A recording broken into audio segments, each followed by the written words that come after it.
Welcome to another episode of Behind the Dreamers. I'm Jennifer Loading, and we are talking to the achievers, the creators, the magic makers, and the dreamers. These are our friends, these are your friends, and they are living the extraordinary. Well, here we are, another episode of Behind the Dreamers. I'm so excited about my guest today. He has over 25 years leadership experience collaborating with various individuals, including CEOs, pastors, coaches, authors, and emerging leaders. As a dedicated coach and consultant to both leaders and organizations, John specializes in assisting C-suite executives and senior leadership teams in transcending mediocrity and underperformance, guiding them towards the realization of uncommon impact through his dynamic greatest story ever told methodology. So we're going to chat with him in a few minutes.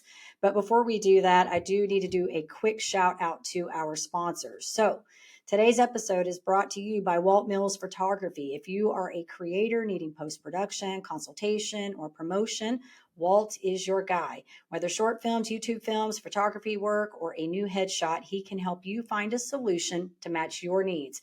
To learn more about Walt and his work, you're going to want to go to photosbywalt.com. All right, I'm so excited to get my guest on here today. It's going to be so much fun. So John Gallagher is the visionary founder and CEO of Growing Champions Coaching and Consultant Company, whose impactful work extends across the global landscape. With an impressive portfolio of clients, including esteemed organizations such as IBM, Mitsubishi, Eaton Corp, and Harvard University, John's expertise is sought after far and wide. Furthermore, he also hosts the Enlightening Uncommon Leaders podcast, and he has a blog called Champions Brew. John empowers leaders to nurture personal growth while inspiring them to fulfill the potential that aligns with their purpose. So, John, welcome to the show. We're so excited to have you here today.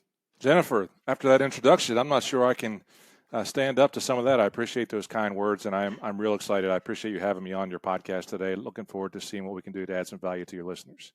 It's going to be fun. Hey, listen, you know what? The bios are my favorite part. Right? That's like the high school graduation photo, it's kind of thing, that sticks on my realtor card for a long time. That's just how it works. Yep, absolutely. It's so funny when I was doing my show, I've had co-hosts on and off on the show. And it's so funny. My last co-host used to joke. She would say, if you ever need Jennifer to read a bio for you, or like you need an MC person for the bio, Jennifer is your person, because I love creating the bios. I love taking y'all's notes. And then how do I rewrite this to make them sound like really good for you guys? So I'm glad you liked it. Thank you. Thank you very much. It's going to be fun. Okay. So I want to open this up. I want to talk a little bit about what you're doing right now. So tell us a little bit about what's going on in your world with your leadership and your coaching and your consulting. Sure, Jennifer. Well, again, thank you for the opportunity. And you said a bunch in the introduction to get us going, but I've been the founder and CEO of Growing Champions, LLC. So I just started my individual entrepreneurship journey about 3 years ago. I had the chance post-COVID given to me, if you will, to a runway. Worked for a large company for a long time, worked for IBM, as you talked about it in there. And when COVID came around, it made it a difficult journey for us in the consulting face-to-face world, and we were unable to make some changes. Got caught up in some of the downsizing that occurs in that industry. And I had a chance to really take a look back into my operations history and see if I wanted to get back into that on the manufacturing side or in the healthcare side. And each time I would interview for organizations that I thought I was well qualified for, they'd say, look, we'd hire you as a coach or as a consultant, but it's really, we don't see a good fit. I took that as a message. I took that as a sign. I was listening to the whispers. So talked with my wife and said, let's try this thing out as an entrepreneur, see how it goes with the relationships that I built, and get started influencing, impacting, and encouraging other leaders and share with them really my journey over the past 25 plus years. I got pretty excited about it. So I ended up here today. Absolutely. Fun stuff. It's always neat, I think, how people arrive where they are, because it's obviously is a journey, and you were in the corporate side for a really long time and then came into this entrepreneur. I feel like I've been in this space forever. So I'm kind of like, sort of, I don't know what you want to call it. Like, I'm not that I'm like special or anything. I've just been in this arena for a really long time. So I get the challenges that come with it and stuff. And so I think it's really neat when somebody comes from the corporate side and moves into this and learning, what they have to go through to make those shifts, because there are shifts, right? And so maybe talk a little bit about that. Tell us some of the challenges coming from the corporate side to the entrepreneur space. Sure. Well, when I think about the journey that I went on, looking at coaching and consulting. So from a consulting standpoint, I've been trained for over 25 years in the Toyota production system. My teachers were sensei from Japan that came over and taught us Americans on the manufacturing side. So I had a real good feel for the problem-solving methodology that was there. But I also had a leader about 20 years ago who put me into a leadership role and said, let's give you a chance. And he put me underwater basically for a little while in a role that I wasn't quite ready for, but he committed to my personal development. And then even after a couple of my performance reviews, invested in me by also having an executive coach. And I'm in my mid-30s, and I'll share my age 20 years ago. In my mid-30s, I didn't know what an executive or what a life coach was in terms of investment. I just thought that ultimately you either read the books or you got it by the school of hard knocks when you learn to grow. And when I got a chance to work with an executive coach before, I truly appreciated the process that we went through to go on that journey. So the organization I worked with really used a life planning process, started me out on that before we even started in the business coaching side. And I just never would have realized it. But I really found a passion both for developing myself and then taking some of those tools that I learned and developing my team that I worked with. And it just became something that was natural for me. So that was the shift in terms of coaching and consulting from an operations perspective. Moving into the entrepreneurial space, I was nervous. I was in real estate for 5 years, so I had a little bit of flavor of that. Went into business actually with my mother-in-law for 5 years in real estate sales, but then rode that to the bottom in 2008 with regards to the economy and got into consulting, which I didn't think I'd really enjoy, but I truly loved. And I think when you look at it from an entrepreneur and the big differences that I've seen from a corporate, obviously that security that exists. I mean, the traditional insurance and always having a paycheck coming in, those things are always there. And a little bit overcoming that fear to jump into it and having the confidence in yourself is really important. The second part of it, and what I was wired for anyway, but still found some difficulty, is learning to schedule your time, certainly on a regular basis, and the discipline required to do that on your own to make sure that you're taking care of really all facets of the business, the accounting side, the marketing and sales side, and the actual delivery of the goods and the customer service side. So learning to balance that out was something I had to really work on. This is good. You said some really good points there. A couple things that were sticking out in my mind. Obviously, the time shift and moving into balancing time and then jumping the fear. But one thing, I always say, and you're kind of a testimony to this point, that we really still don't even have security when we have a job. There's not 100%. That's right. Security there that you have that job at the end of the day. And I think we get so, when we're on that side, so accustomed to, we've got that insurance, we've got that check coming in every week. But as you know, any day that could end. Absolutely. You're at somebody else's mercy. So That's right. there's no guarantees. Yeah. So I think it's great that you see that. And I think what's also really neat about your situation, and I think that, coming back, the power of having a mentor. And, it's one of the things like, I went into the network marketing space with Mary Kay. I was with them for 22 years and I'd never had a coach prior to that time other than when I played some sports, that kind of thing. So I really never understood the value of having mentors and personal development. And it was really interesting because having come from that space, I'd been in there for 17 years before I really understood how important that had become in my life. You know what I mean? And so I tell people a lot of the skills I learned came after that first 17 years because I thought this was just the way it is. You get a mentor and this is what you do and this is how it is. And so then I got out, when I was trying to form my LLC and I started networking and engaging with people that were outside of that space, I didn't realize how many people didn't have mentors and didn't understand how important they are. And they would talk about personal development, but they didn't even also really understand how important it is to continue to have that in your life. Like that personal development doesn't stop tomorrow because you read one book and you go, oh my gosh, I think I have it. No, it never ends. It's always going. Jennifer, when you talk your way through that, again, that mentor of mine, really not knowing how to spell leadership in my early 20s and having that specific mentor sit down with me and give me a book for the first time, but not just give me the book to read, but he walked through it chapter by chapter with me. It's been the most influential book in my life, The 21 Irrefutable Laws of Leadership. And John Maxwell, whether I've met him a couple of times in person, but I don't really know him, he's been a mentor of mine as well that I've emulated and tried to work my way through in terms of some of his points. But that same mentor 10 years later, who I followed him to a couple of different jobs, sitting down with a performance review with me in a role, again, that I wasn't really qualified for, and just absolutely delivering one of the hardest performance reviews I had ever heard in my life. And there wasn't a word that he told me that wasn't true, that wasn't accurate in terms of what he said in that performance review.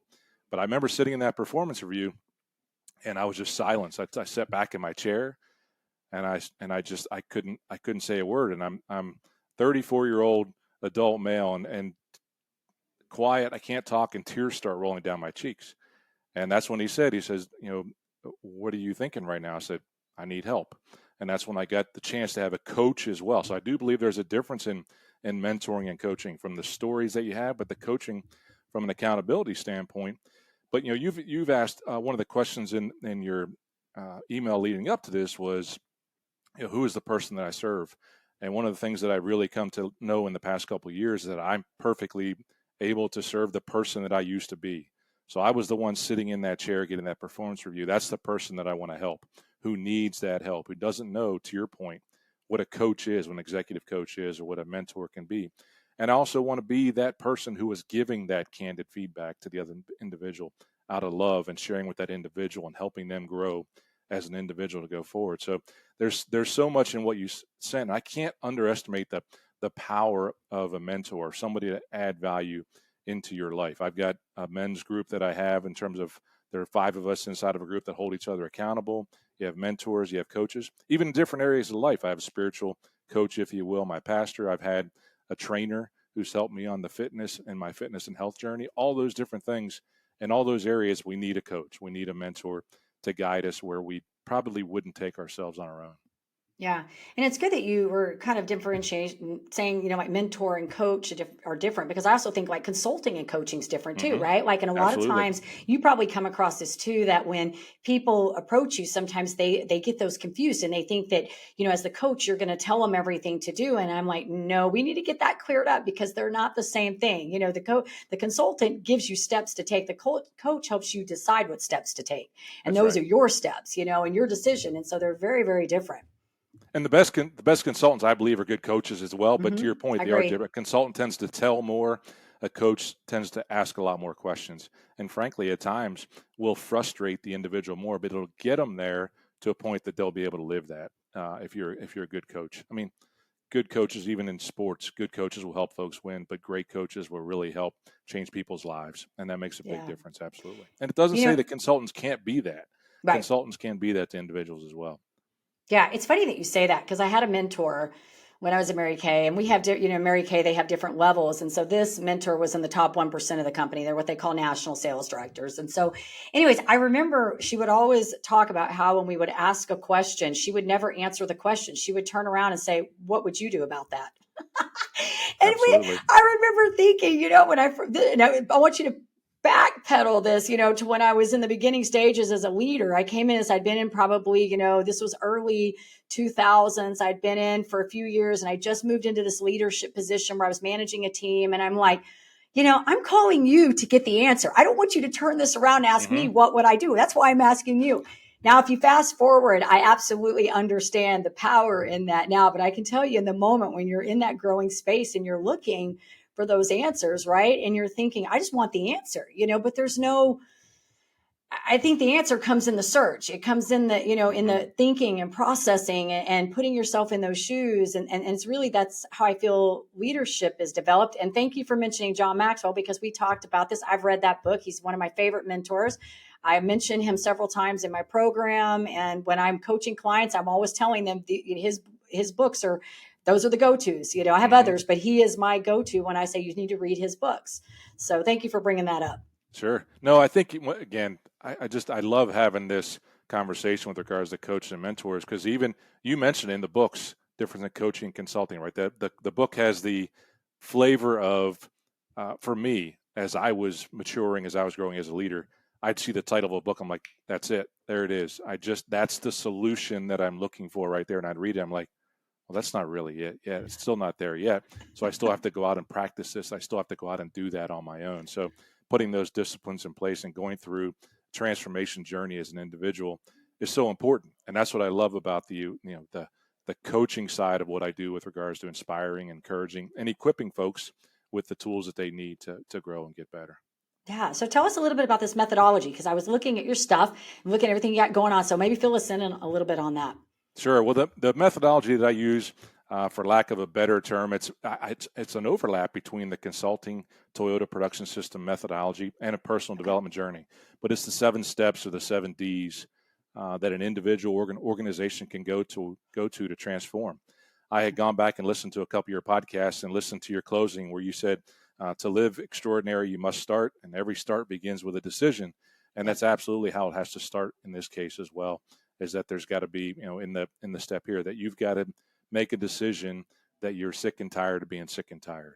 And sometimes when I think about it from a Growing Champions, I don't consider myself a turnaround consultant, but it's an organization that's just not quite getting what they're capable of getting. They are capable of so much more. And so sometimes it's simply, if you will, a healthy discontent for the status quo. Okay, I want to continuously improve on my journey, but I need a process to get there. So these 7 steps, the decision, and then you set up a dashboard. I always talk about what you measure, you can control, and what you don't measure, you just accept. And so you've got to get the score. Where are you today, and where do you want to be? And then it goes through the stages of diagnose, looking for the waste in our process, design a solution, and then ultimately putting the disciplines in place on a daily basis that will get you there. The last step in that journey really is to dwell or reflect. What am I doing well, and what could be going better? Because once I know where I've improved, then I've got to do it all over again. That's the 7th step, is to do it again. You got to go back to the beginning and say, okay, how much better do I want to get now on this journey? Because it's really not being satisfied with where you are. Yeah, I like that. I like that you have a system, and and I think that's so important because you probably find so many people when they're looking, like you mentioned the book early on. You're going to the book and you're thinking the solution's in there, and we do that, right? We're like, this is going to be it. And I always say this. I say people are always looking for a widget, a hack. They're looking for some kind of solution to be the fix, and then they go through and they realize, no. Because it's complex. It's not a complicated thing. It's not like putting a computer together or putting a puzzle together. It's a complex thing that we're working on, which is the human condition, right? It's people and our skills and I had a guest on that I recorded last week was talking about soft skills. That's what this stuff is, right? It's the soft skills stuff, and it's not something that you can just sit down and read a book one time and go, that's the answer to it, right? You have to put it into practice. And I think that's what's so great about leadership is that leadership can be taught. It can be learned over time. It's not something that you can just say, open a book tomorrow, you're going to be a great leader. Naturally we say there are people that are natural born leaders, but I think leadership is really cultivated over time when you are put in those situations where you have to do it. So I like that you sort of have a system for us people who need kind of, give us some steps to look at here. And yes, thank you for listening to the ending because everything does start with a decision. I firmly believe absolutely. that. Mm-hmm.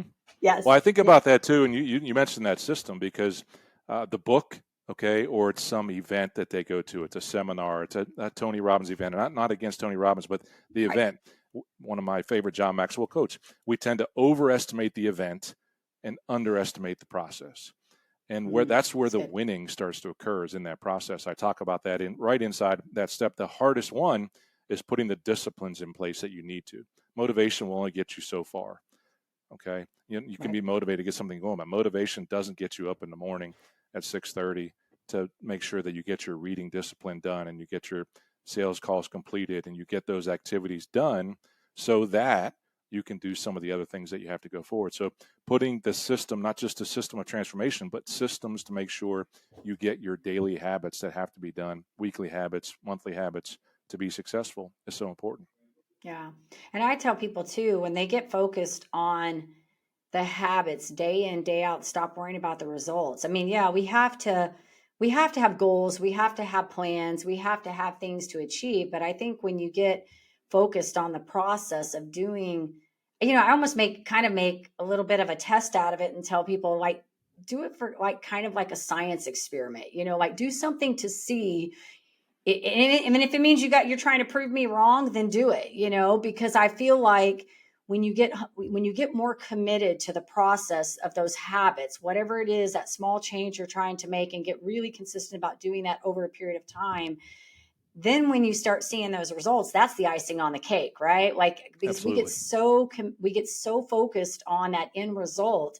And when it doesn't happen quickly, we lose sight of doing the discipline. Mm-hmm. I'll share a story with you. It goes right along with that. It's my own personal transformation journey. So it was January 11th, 2017 when I walked into the gym, made a choice. walked into the gym, said, I need to get a trainer. I need to get a coach.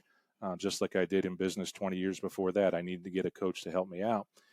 And I went on a journey of personal transformation, and they didn't call it a diet, but I said I need to make some changes to get where I need to. I had a health scare, so that's the change methodology. That's the decision that goes on. People will change when the pain of remaining the same is greater than the pain of the change itself. Right. Because personal transformation, fitness, life, work, faith, finances, they're all difficult to go through. But I had gone through about 4 months, lost a good bit of weight, but over a 2-month period, I was still working just as hard, and I had plateaued on my weight loss. And I went to my trainer. I said, what is going on? And she said, well, okay, let's talk about it. What are you eating? And I started to walk out. She's like, she just laughed at me. I just remember it. I remember the sound of her laugh like it was yesterday.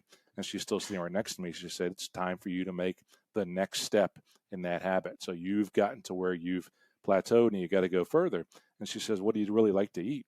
And I said, well, I mean, I tend to have French fries with, every meal if I can and make that happen, and my hamburger. She said, just stop eating French fries. Just try one thing. Start something small. And she said, you don't have to do it every day of the week too. Just stop eating French fries 3 days a week. So it was a habit that I get to try something small that you can start out. If it's reading, don't try to read a book in a week. Just try to read 5 pages a day and become a reader as you go forward. So setting those small habits that allow you to develop the system you need, and then you can continuously grow. Ultimately, one of the things I talk about, it's a hashtag I use, is stop eating French fries. So what are those French fries in your daily habits, finances, your faith, or your career that are holding you back from being more successful than you are today? Yeah, I like your trainer, by the way. Mm-hmm. She had that she was figured a hoot. out.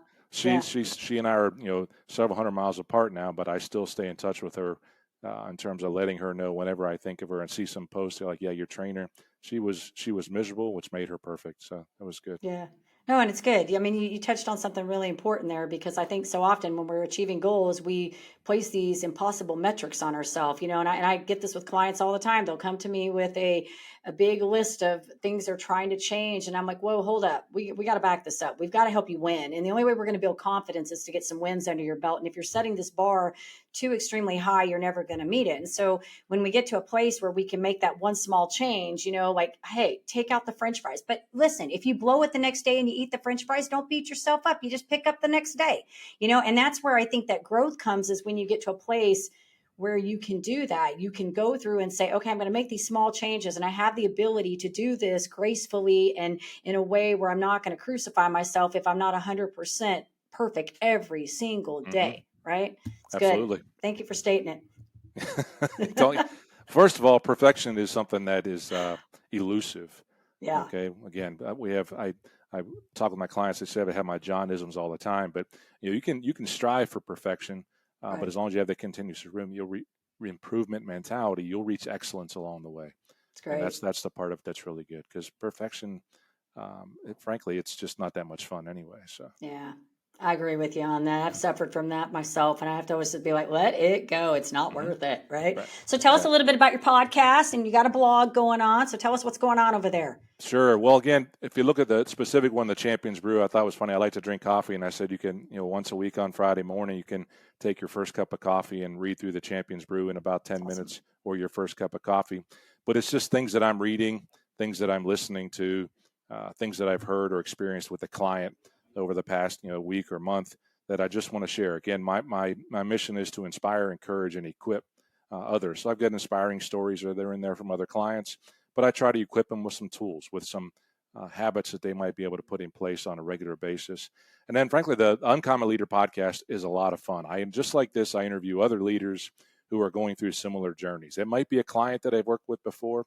It might be a mentor from a previous life, or it might be just a friend that I've dealt with on a regular basis who's gone through a situation that my listeners of the Uncommon Leader podcast need to hear about. Folks need to hear about those transformational journeys. So I have fun talking with other individuals. I appreciate getting a chance to share a little bit of my story on this podcast, but that one's really for them to share their story and tell others what they went through, and hopefully inspire others to make a change, to make a decision, to make a change. I like the title, by the way. Oh, thank you. It's fun. It was, it was probably off another book, Tony Dungy's daily devotional that I read, Uncommon Life. And I was talking to my mentor one day, and we just started saying, what are we going to call it? What are we going to call it? we said, why don't we just call it the Uncommon Leader? I'm like, okay, let's call it the Uncommon Leader Podcast. Absolutely. I mean, ultimately, you've touched on these, and frankly, we know that all these books that are up on the shelf, they really come down to either Stephen Covey's 7 Habits of Highly Effective People, Yeah. Think and Grow Rich, or the Bible. One of those three are in all these others. They're just rewording those things as you go through. But being uncommon is to do ordinary things in an extraordinary way, to be able to repeat that on a regular basis, and ultimately achieve results you wouldn't be able to have an impact on your home, to have an impact on your organization, to have an impact on your community, whatever that is, ultimately becomes uncommon. Absolutely. Yeah. And I think it's great too. I don't know about you, but doing the podcast, you're talking about, talking to all these individuals.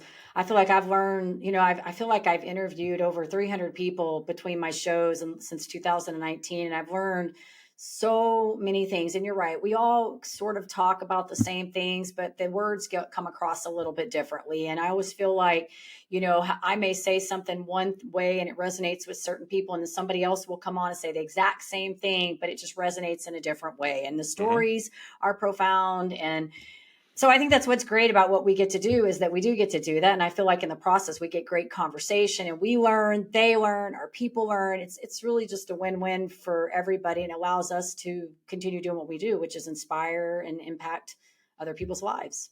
Absolutely. And Jennifer, let me commend you for over 300 interviews as you've had those shows. I mean, that in and of itself is an uncommon discipline that you put in place. I mean, all the details and the data behind podcasts, and how most of them, if they get started, never get past the 4th or 5th episode and getting that done. So your rigor, your commitment to having those folks on your podcast, interviewing them, that says a lot. So thank you. You should be Thank commended you. for It's that. been fun. It's been fun. I enjoy it. I always get excited about the people. I'm like, who are we going to meet this week? What kind of story do we got going down today? So, but to you, I think you're doing a great job too. And I love what you're doing. I love the methodology. I like the system. I like the premise. And I'm, when you talked about Stephen Covey, he's one of my favorite.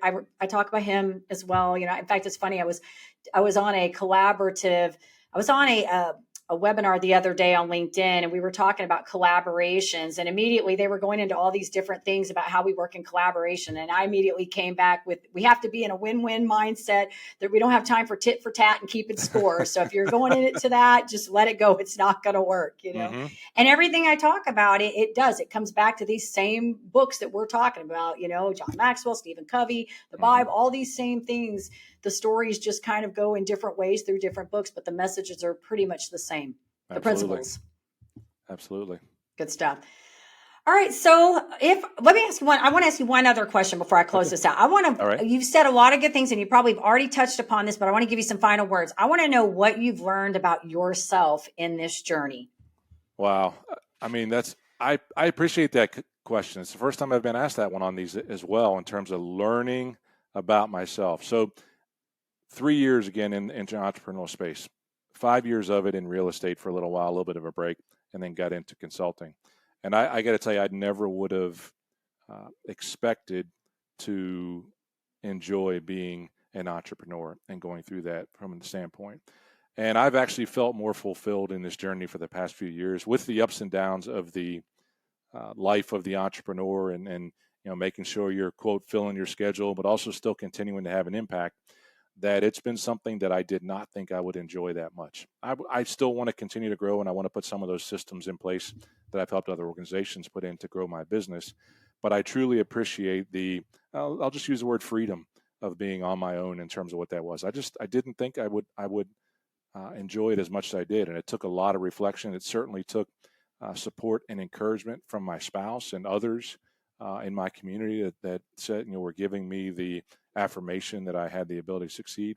And then those, referrals that I've worked with, that network that I've worked with, to continue, for them to allow me to continue to make an impact at a much smaller scale as an individual versus a company that had 400,000 people behind them. In terms of growth, it's a significant difference, but the impact's been really good. Yeah, I would be with you on that too. I think the freedom and the autonomy, that's probably the best part of being in this space, is that you work on your terms. You can live your life the way you want to live it, and work your business the way you choose to work it. You're not on somebody else's, values. You can set your business according to your own core values. And I just agree with you on that. And I'm glad that you're in the right space. So you're getting to do what you want to do. So if our audience wants to get in touch with you, maybe they want to follow the podcast, check out your blog, maybe they want to learn a little bit more about you, where would you like us to send them? Sure, Jennifer, I appreciate you allowing me the opportunity to share this. CoachJohnGallagher.com is the best place to go in terms of my website. It's got a link to the blog. It's got a link to the podcast. And should you want to have a conversation with me, it's also got a link there for a free call where we can set up 30 minutes and see what you may want to do to put a system in place to help you improve as a leader or help your organization transform as well. Very good. All right. Well, this has been fun, John. Appreciate you. I'm glad you were able to come on and share a little bit about what you're doing. And we'll thank Mo for getting us connected. It's awesome. Yes. Mm-hmm. Good stuff. Well, again, Good thank stuff. you very much, Jennifer. I appreciate it. Keep doing what you're doing, okay? Thank you. Thank you. Do want to say, of course, to our audience, if you enjoy the show, please go check us out on Apple. Give us a review over there. Hit that subscribe button on YouTube so we can continue sharing all these incredible stories. And as I always say, in order to live the extraordinary, you must start. Every start begins with a decision. You guys take care. Be safe. Be kind to one another. We will see you next time.